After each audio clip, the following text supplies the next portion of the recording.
Welcome to the Radical Responsibility Revolution podcast.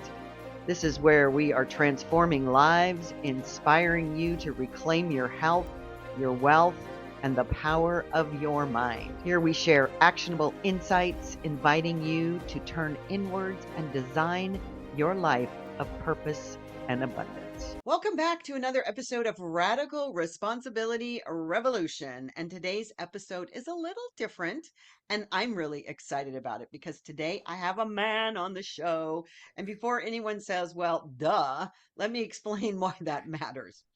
On Radical Responsibility, we talk a lot about balance, feminine and masculine energy, emotional truth, responsibility, intimacy, and what it actually means to live awake and aligned. And here's the truth most people won't say out loud.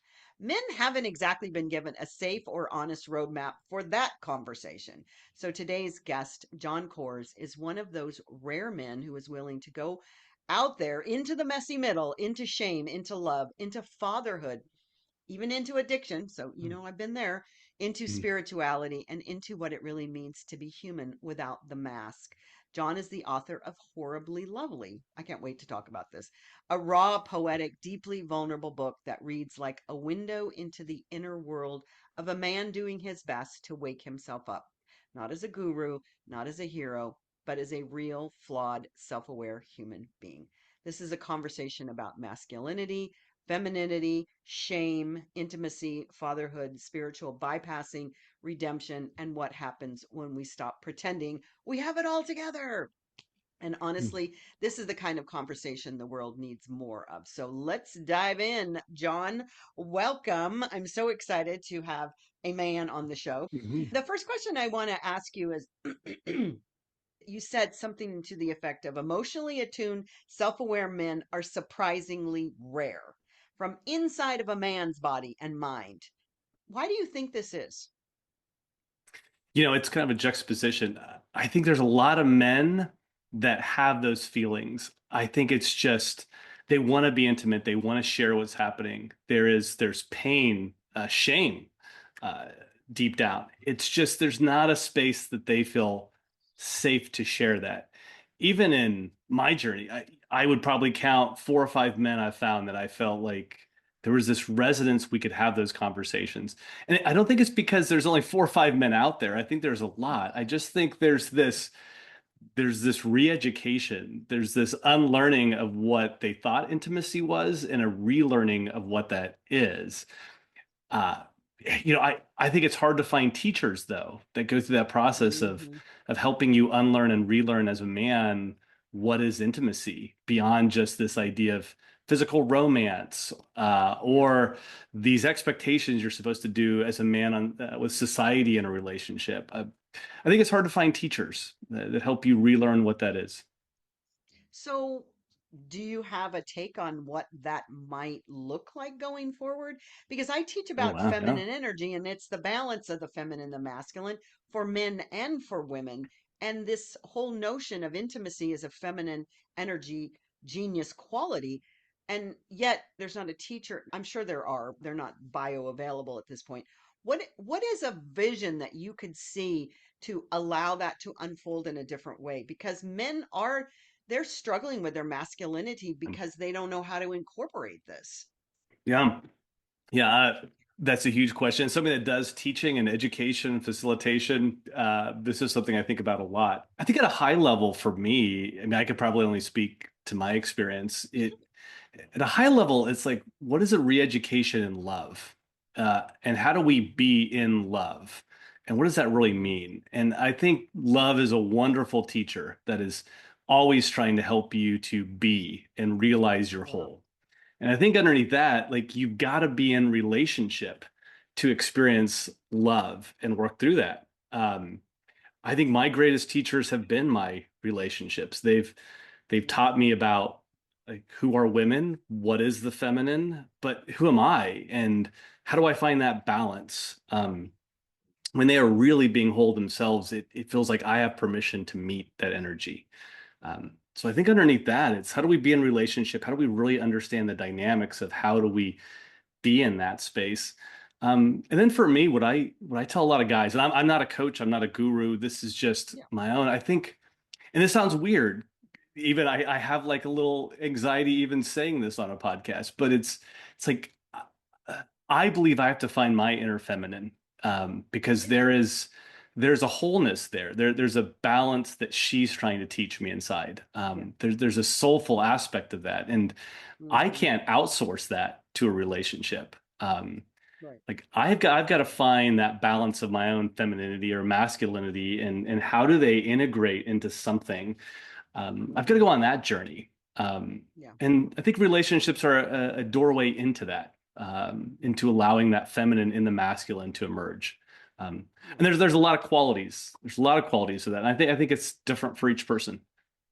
Yeah.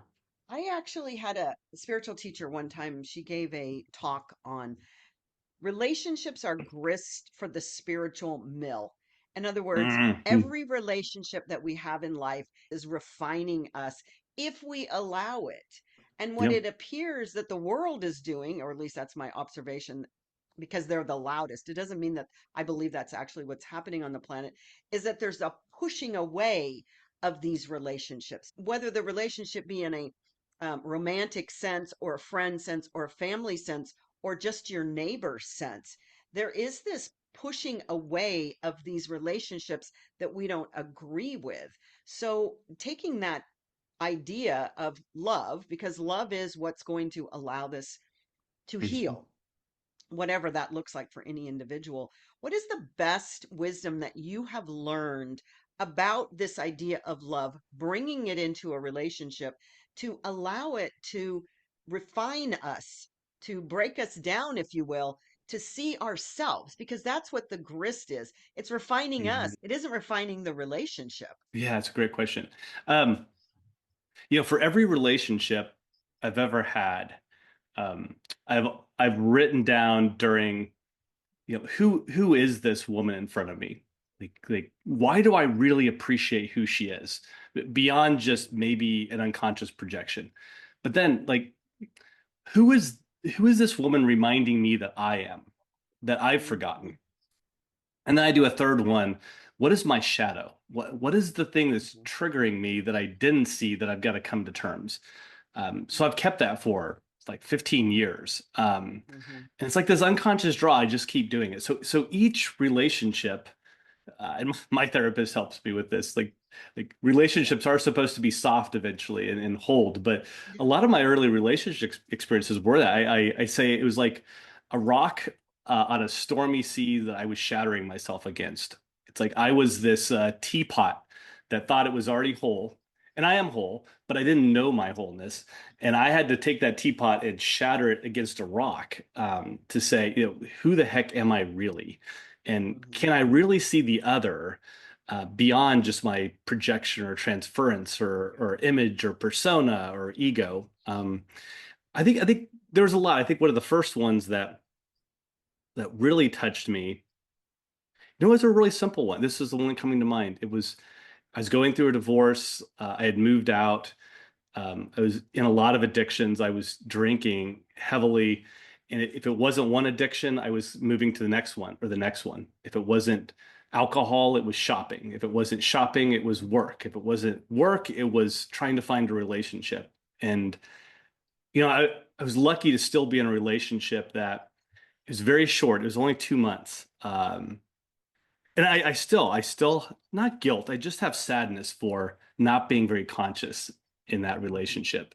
And there was just the simplest of things is I found this like deep love and appreciation for how much she traveled the world and how much she hiked, and she went to Guatemala. And I remember buying all these things because I was moving out and I was so excited.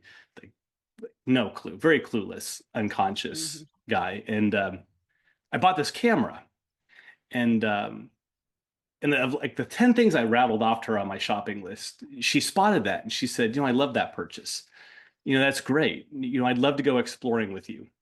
And it was just that simple thing that I saw that was like, I didn't quite see how much I really loved capturing the world through photography and how I love seeing new things.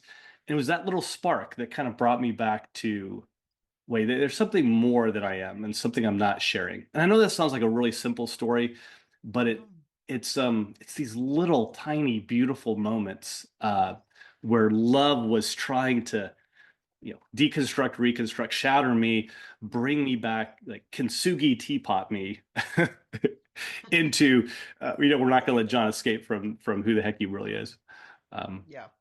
And I think that's so beautiful because it is these little moments that build, it's that compounding. I love compound interest, but life yeah, compounds itself with these very rare little moments. And yeah, so I want to circle back to the idea of addiction because you've shared, and I get it too. I mean, I could be addicted to anything, and the world is really addicted, frankly. And what that is just yeah, numbing out from those raw feelings that we all have, even though we're not always willing to admit them. And so, just to talk about that from a different perspective of that numbing out and your experience. yeah, yeah. I mean, I've gone to love addiction retreats. I've been to love addiction therapists. I've been to meetings. Um, I have traversed the world. I've gone to Mongolia, Peru, different countries, studying shamanism to understand it. I've jumped into depth psychology, studied Carl Jung to understand the individuation process. I've done cranial sacral work, therapy work, Reiki, neurofeedback, ketamine journeys, mushroom ceremonies, all sorts of things. I mean, I have a list of 6 pages of trying to explore, what the heck is messed up with me. And I Mm. say that in jest because we're not, Yeah, nobody's messed up. we're nobody's messed up. Yeah. And I will say somewhere deep inside of me, I don't know where it lives, but there is an intelligence of, of trying to surrender to the truth. Mm. Um, and I had a good person actually at the end of the year say, there's a real difference between seeking the truth and surrendering to it. Ah, And surrendering to the truth is just being in your life, and it's yeah. realizing the beauty of it.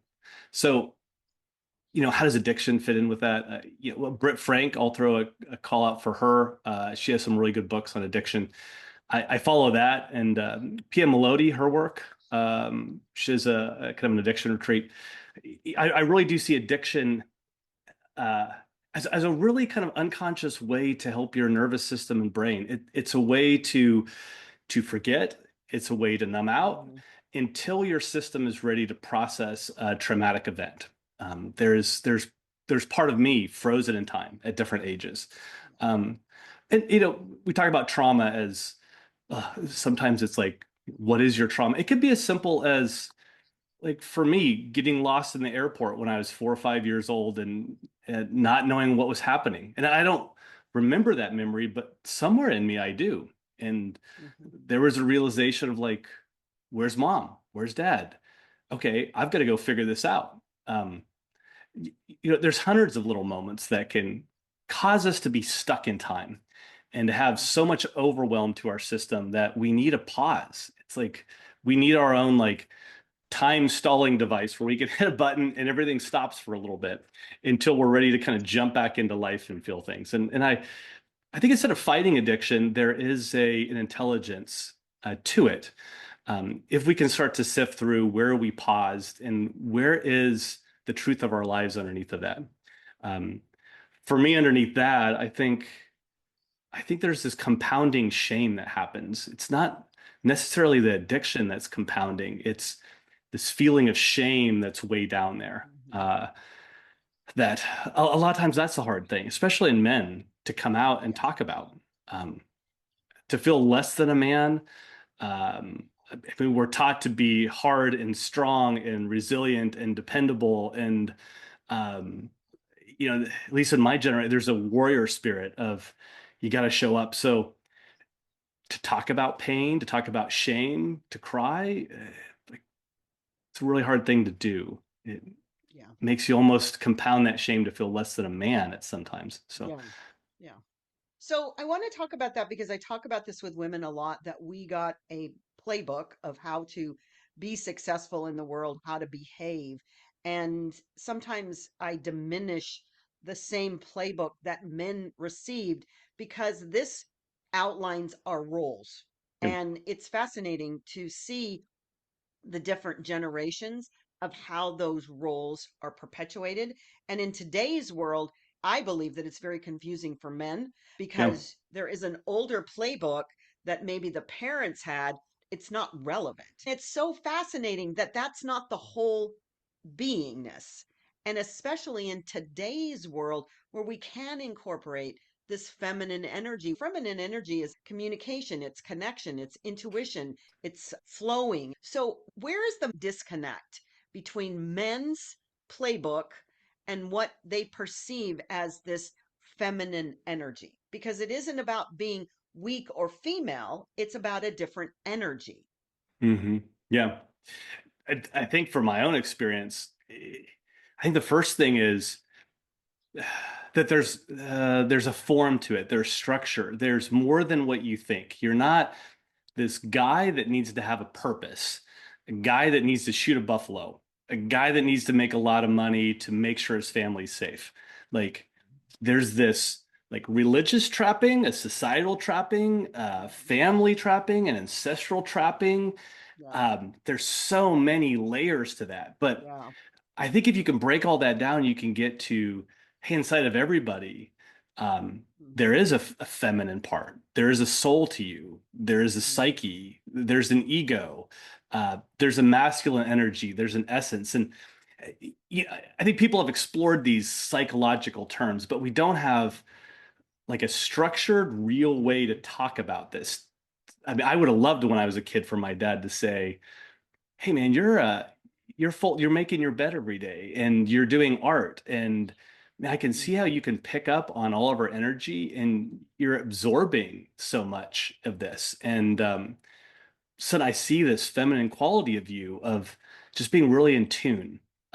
Here's how we work with that. Like, man, like that dad conversation was like deep down what I wanted because it would have given me permission to not feel so alone in Yeah. in that. And in the book, I talk about this juxtaposition between feminine and masculine, and it's always there through this book.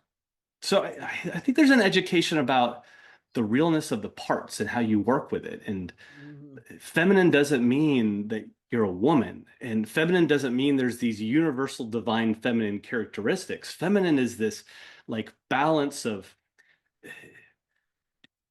well, to me in channeling, I do a lot of love channeling. And I always get this message from like this Sophia God archetype. And it's this, one holds life and one holds light. It's like there's got to be this life flowing through you, but there has to be this animation of space and time. A very abstract concept.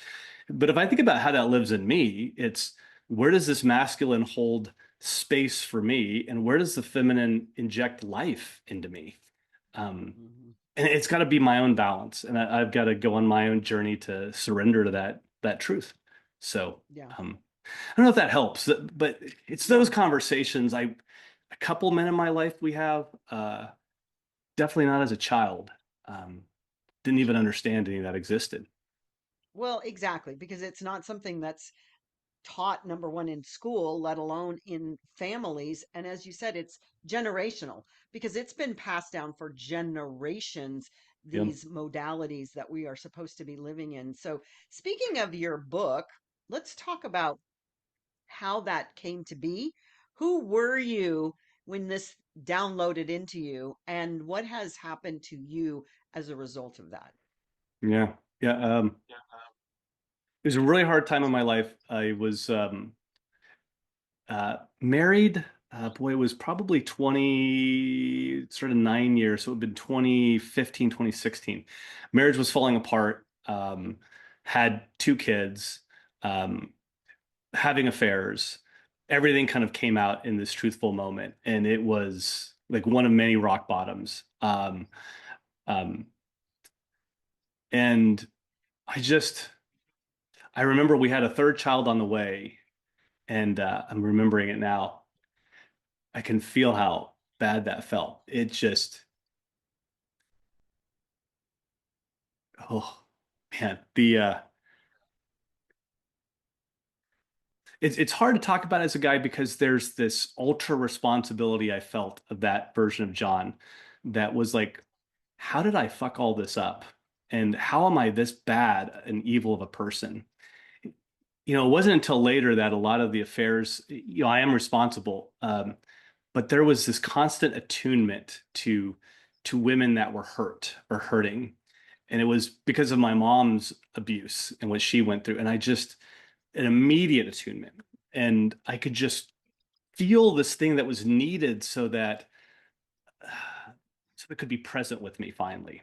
Because my mom was really depressed for the first 7 years of my life, was my dad was an alcoholic. So it's just that presence. So I didn't understand any of this. And there was just this unconscious draw, and got entangled with a lot of things. So I remember the third child on the way, and I just got in my car and started driving. And there was so much shame. It's like I didn't even want to exist in this world. I didn't believe I had a purpose or even worth to exist. And I just started driving north.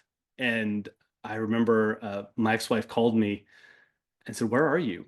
And I said, "I'm just driving." She's like, "Where are you going?" And I'm like, "I have no idea." And I think my daughter probably 2.5 months until she was born. And even that was like, what am I doing? And I listened to A Million Little Pieces. It was the book about addiction. And I got really pissed off. I listened to it the whole way. And I love the style of the writing, but there was something deep inside of me that's like, addiction really needs to be told in a way that people feel how brutally messy it is and how hard, and the feelings and the stories. Like, it felt like there needed to be so much more depth in that book of, it's a journey of surrendering to that truth. And I got up to Minnesota. I had 3 old fashions. I finished the book, and I decided I need to write a book. So long story, but that was the part of the genesis. And then I thought it was going to be about love and every relationship I was in. I was trying to capture what I was learning in my own story of addiction and what I was going through, and it evolved over 9 years of writing. It, it's kind of like my soul was writing me so that I could actually really pay attention to what was happening and see maybe the beauty and messiness of being a human. Um, Yeah. so, sorry, that was a long story. I No, appreciate it's you good. bringing with it, but that was it. Boy, I remember the shame. Oh, Yeah. I think this is so important for all of us as humans to hear, though, is that we cannot be defined by our worst moments in our lives. There's forgiveness. We have to forgive ourselves first. That's always the most important thing. And yet to to forgive people in our lives, because I know that there are women that are listening to this saying, "Oh my God, the guy was cheating on his wife." So that mhm. puts you in a category. Yeah. We shouldn't put anybody in a category. What motivated them? What drove them to that place? And then what's going on inside of them? Because to hear you say that there was so much shame as a result of those behaviors, once again, men don't typically share that part of it. Now, I'm not saying that all men are shamed because they had affairs, but it's so important to recognize that just because you've had the worst experience of your life, and we have all had them, that it doesn't define who you are.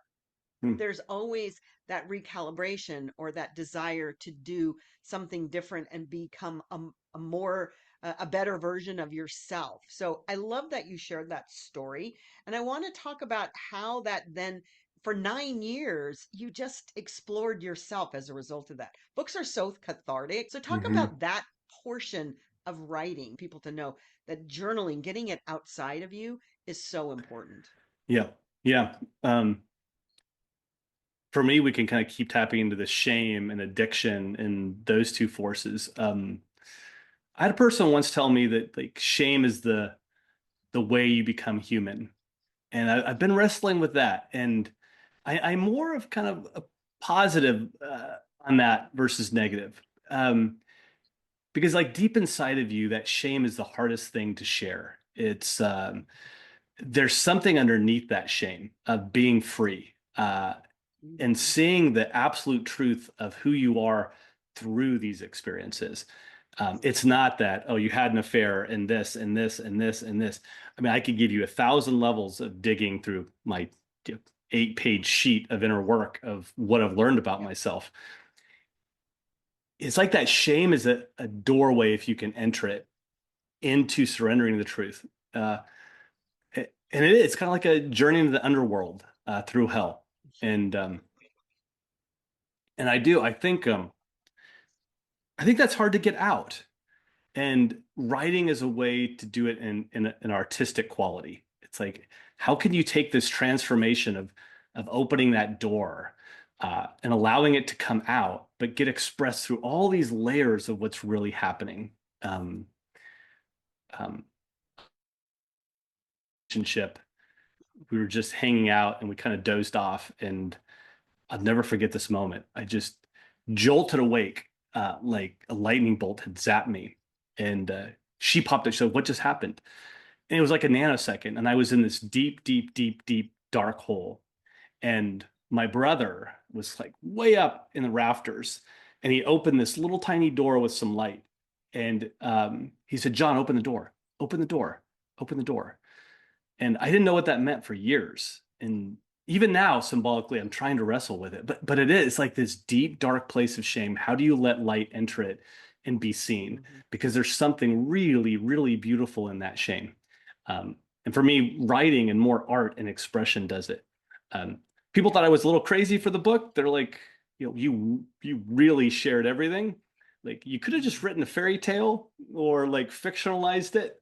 People would have got the point. But it felt important to keep the authenticity and originality Mhm. of how that shame got, alchemized is maybe the spiritual buzzword Yeah. for it. But Yeah. I prefer alchemization over authentic at this point. yeah, And one of yeah, the things that you said that's so important about shame is that you're not sure that it is what some people have said it to be. And I I believe that shame is a man-made emotion, man-made, hmm woman-made, whatever, human-made, yeah, because the core emotions that we have of fear and disgust and love, those are all base, primal, instinctual yeah, emotions. Shame came on the scene later. And yeah, yet shame, as you said, bringing light into it. Sunlight is such a great disinfectant that it's that hmm point when we shine the light on the shame that it no longer has any power over us. Because yeah, as long as we don't shine the light on it, it actually has power over us. So, yep, talk about that energy of having shame have power over us. When we allow that to happen, we are volunteering for this shame situation. I know we don't believe it, or maybe we don't consciously know it, but it is that sunlight. It is that light that we show, and we have to sit in it and look hmm at it and tease it apart and say, what is this all about? What are some of the ways that showed up for you? yeah. I'll give a huge shout out to Elaine de Botton. His work, The Courses of Love, I think is a great like romantic novel that illustrates some really salient, intelligent points on what love is. And I love how he writes about love being this force that frees people from shame. It Mhm. allows these parts to step forward and feel that non-judgment, feel that curiosity, feel that, hey, yeah, you had an affair, and I can see how much you're just hiding in the corner over there. Come over Mhm. here. Tell me what's going on. Like Mhm. love is constantly trying to be a light to open the Mhm. door so that those parts can step out of that dark hole. Yeah. Um, uh, what's the experience of that for me? I think at the end of the book I get to it, and so I don't want to reveal too much, but for your Enneagrammers, maybe I'll add some more. I'm a 9, so I tend to get uh, I take on everybody else's personality at times. I lose myself. I'm forgetful. I've traced this all the way back to the womb work with a twin. Oh, like done what most people do. Like there's 1,000 levels I could explain, but Right. I do know there's a part of me that in shame, I'm trying to find a safe space. And instead of Mhm. finding it in myself, I've always tried to find it in other people. And it tends to create stone. It's kind of like a Medusa archetype. Mhm. It's like you know, I love her so much because I think she gets a bum rap. I mean, here's how I feel about Medusa. It's like, man, I mean, she's got all these like gnarly snakes on her head and all Yeah. these things, and it's like, and she looks at you, she'll turn you to stone. It's like this evil force. But I'm like, look at this person that she portrays, you know, what people might think is weird out there, and you look at her, and if you can see her beauty, you know, she wants to keep you in stone, not to be evil, but because there's this presence. This is how I see the story. It's like she just wants love. She wants somebody to be present with this beauty underneath Wow. this this like lot of life she's been cast down to. And Mm. you know, how incredible is it? Unfortunately, you're in stone for the rest of eternity. Um, but I feel like I was that way. It's like in the shame, you know, I just wanted somebody to be present with me. But that shame unchecked, if you can't step out of the light, I concretized a lot of people. Like I left my kids in stone. I left relationships in stone. I ran away from relationships. Um, and it did. It felt like life just stopped, and I was frozen in time and not actually living my life and seeing things. Uh, that's kind of what it felt like. If you could follow that weird line of I think it's mythological great. logic. Yeah. Yeah, I have never heard anybody talk about Medusa like that, but I Yeah. love her too. I don't know why, probably the snakes. Yeah. Mhm. But more importantly, just this whole idea that we have parts in us that we don't want to look at yet.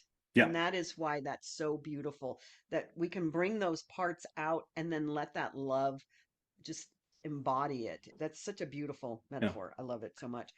I And want to talk about this word called spiritual bypassing, yeah. kind of a buzzword out there right now, and I use it and people use it, and I don't know that everybody understands what it means. So I want you to give us your version of what that is, because I think there's a lot of that going on out there, and it's really important for people to, when they hear it, they don't just gloss over that phraseology. Yeah. Yeah. Yeah. Yeah. For me, this was probably the story that would help is I think it is probably 2016, 2017. After the big road trip, I sitting in a bathtub reading like this guide to being an empath. Nobody ever taught me about an empath. So I was like sending it to all my friends, hey, I think you're an empath. I think you're an empath. Didn't really ever own I could be an empath. And in the back of the book was kind of a retreat in Sedona. So I went to these like retreats, highly spiritual. You know, there's channeling. You go wander in the desert for a while. You overshare lots of things, and you leave like feeling totally happy and healed, and everything's great and wonderful with the world. And then you come back and you share it with all your friends, and you say, "Ah, boy, I got this great insight into the universe. Here's how time and space work." And then you you know create your little social media shingle talking about like how wonderful your experience is. Uh, did all that, and then it fades after 2 months. So then you go do it again. And after like 8 retreats and $20,000 later, like I figured I was finally healed, which is not true whatsoever. So, you know, that bypassing, I feel like it's a form of addiction. It's Yeah. like you know, I'm trying to feel bliss and happiness without going through the road of my life to feel all of it. Um, um, and I think there's a lot of things out there that'll make you feel better. My road was not trying to find an answer. I guess I'll go back to it wasn't seeking the truth, which I did for a long time. And if I could just understand the truth and be given it, then you know I'd be healed. I think it was more, you know, surrendering to, okay, I've got to go through this pain and this fear and this agony and this like I've got to be in that. Where did that come from? Um, Yeah. and and not to figure out with your head, but just feel it. Yeah. Um, and I think I see that in a little bit of the spiritual community. But I think it's hard to find if somebody comes up and says, "Hey, we're going to do some spiritual work. We're going to connect to spirit, have a relationship, but we're going to be in this together. We're going to grieve. We're going to grieve together for a year, and it's going to be tough and painful, but you're not going to be alone in it." Like, and I don't know what you call that, but I. Yeah. I think that's different than the other. So, I I think you've said it a couple of times, and I've often said you have to surrender to win. We've got so many yeah. ideas out there, and that takes me back to that masculine energy a little bit, is that that's not a component of masculine energy to surrender, although what you've said multiple times is it's not about the seeking, it's about the surrendering and understanding who's this person inside of me, who is the observer of this being thing that I call myself. Yeah. So I love the idea of surrendering, and I love the idea that you have been through so many different paths, as I can relate to that because Hmm. I've done so many things as well. And yet all roads lead back here. Yep. All Hmm. roads lead back here. Yep. As many Hmm. roads as I can go out and look and see and observe and seek and all of that, it still is an inside job. Yep. So, where are you today?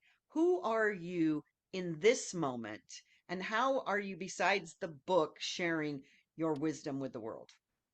Oh, maybe I'll start with the wisdom with the world. It's more just keep on living. I think wisdom is an evolving thing. I don't know what's wisdom and what's not wisdom. I just keep trying to live, and occasionally I bump into people such as yourself that I feel like this is a great conversation, and let's just. I think the word coherence is coming up for me a lot this year. Mhm, It's not about inner work. It's not about growth. It's not about being more conscious or being the most spiritually evolved human. It's can you be with another person or a group? And there's something emerging through each of us. And it kind of artistically comes together and it comes out and it's maybe a different way to look at the world. And mhm, how do we create coherence with each other? I love I feel very held by you and just the affairs and mentioning that and mentioning the sensitivity and how do we look through things past societal judgments and you know, quick thinking. It's just how do we create coherence with each other? Um, mhm. so how do I share my wisdom? I just bump into people that I have great conversations with, and there's something new that emerges through it. Um, Mhm. I think is good. And your other question, remind me, sorry, was Don't ask me to remember things like that. yeah, They're just off the top of my head. So yeah, apparently that was a complete thought because I yeah, love the idea of coherence. And somebody had hmm, said to me on one of my podcasts recently, I said, "So what does authentic mean to you?" And it's about being coherent within yourself. yeah, Like that everything about us, our lifestyle, our jobs, our personal experience and relationships, our heart, our soul, our mind are all in coherence with one yeah, another. And I don't think that that's a big enough topic that we talk about in the world yeah, because just like our parts that we like or don't like, we compartmentalize our lives to show ourselves to the world. And yeah, when we are in complete coherence, then we are that thing called authentic. I'm calling authentic. It's so 2023 because it's just a word. It's another buzzword. People think authentic. Oh, I can just say whatever I want. yeah, Authentic is being in coherence with yourself. And yeah, what I hear, and we're all work in progress, is that yeah, you are becoming more and more coherent with John. Like yeah, you yeah, are an expression of this unique divine that we are all these unique expressions and yeah, you're showing up and you've said it a couple of times in a different way of we're already whole yeah, and yeah, we even though we can recognize that along the way when we're acting a fool because I've been there done that. I'm not talking about hmm, you, but the hmm, fact is that even if we recognize that, it still is a work in progress. I don't think that yeah, it's not completed until we make our exit. yeah, And so, how do people get a hold of you to get your book? Because it's an absolute precious idea that you have brought forth for not just men, but women, all people on the planet to see themselves in a different way.